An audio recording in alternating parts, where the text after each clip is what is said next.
আজ আমরা যে ছবিটি দেখেছি সেখানে ঢালিউডের আলোচিত নায়িকা শবনম বুবলী যেন এক অন্য রূপে ধরা দিয়েছেন। হলুদ গাঁদা ফুল হাতে, নরম মেকআপ, সাদামাখা অথচ রাজকীয় শাড়ি, সব মিলিয়ে এক মায়াবী আবহ। এই ফটোশ্যুটের ডিজাইন করেছেন গুণী ডিজাইনার গৌতম সাহা, আর তার ছোঁয়াতে পুরো আয়োজনটি পেয়েছে আলাদা মাত্রা। শাড়ির রঙে রয়েছে কোমলতা, ফুলের গ্রানে রয়েছে উৎসবের আমেজ, আর বুবলির অভিব্যক্তিতে রয়েছে এক গভীর শান্তি।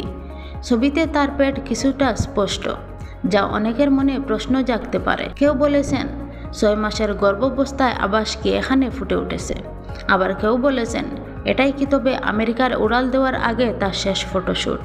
তবে সত্য যাই হোক, এই ছবিতে সবচেয়ে বেশি চোখে পড়ে একজন নারীর আত্মবিশ্বাস। মাতৃত্বের আভা থাকুক বা না থাকুক, বুবলির এই উপস্থিতি যেন বলেছে তিনি নিজের সময়, নিজের গল্প, নিজের সিদ্ধান্তের দৃঢ় তিনি। ফটোশ্যুটটি শুধু একটি ছবি নয়, এটি যেন এক মুহূর্তের অনুভূতি, এক নতুন অধ্যায়ের ইঙ্গিত। যদি সত্যি এটি হয় তার বিদেশ যাত্রার আগে শেষ ফ্রেম, তবে বলতে হয় কি অপূর্ব বিদায়ের প্রস্তুতি।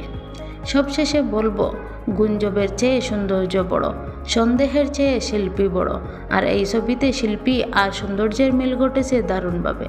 এমন আরও সুন্দর সুন্দর এন্টারটেইনমেন্ট খবর পেতে আমাদের চ্যানেলটি সাবস্ক্রাইব করে পাশে থাকবেন। ধন্যবাদ।